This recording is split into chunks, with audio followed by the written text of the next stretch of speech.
मंत्री मंगलप्रभात लोढा यांनी दुसऱ्यांदा केईएम रुग्णालयाच्या नामांतराची मागणी केली आहे। केईएम रुग्णालयाचं नाव बदलण्यासाठी लोढांनी मनपाला पत्र पाठवलंय। केईएमला कौशल्य श्रेष्ठ एकलव्य स्मारक रुग्णालय करण्याची मागणी त्यांनी पत्राद्वारे केली आणि यावरून मनसेचे नेते संदीप देशपांडे यांनी मंत्री लोढा यांच्यावर जहरी टीका केली आहे। कौशल्य आणि एकलव्य याचा काही संबंध आहे का असा सवाल देशपांडे यांनी विचारलाय। नाव बदलायचं असेल तर पहिल्या महिला डॉक्टर आनंदीबाई जोशी यांचं नाव द्या असंही देशपांडेंनी म्हटलंय।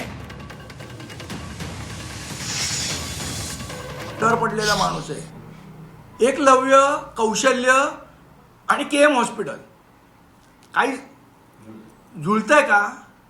फक्त KEM हे नाव ठेवायचं म्हणून हे नाव ठेवलंय। बाकी कौशल्याचा काय संबंध आणि एकलव्याचा काय संबंध? नावच बदलायचं ना। तर आमच्या मनोज चव्हाण यांनी प्रस्ताव दिलाय तिथे, ज्या पहिल्या मराठी डॉक्टर होत्या आनंदीबाई जोशी त्यांचं नाव द्या KEM हॉस्पिटलला। काय डोक्यावर पडलेल्या लोकांना मला मंत्री केलं भाजपने मला काय कळत नाही, आणि सगळे मराठी द्वेष्टे।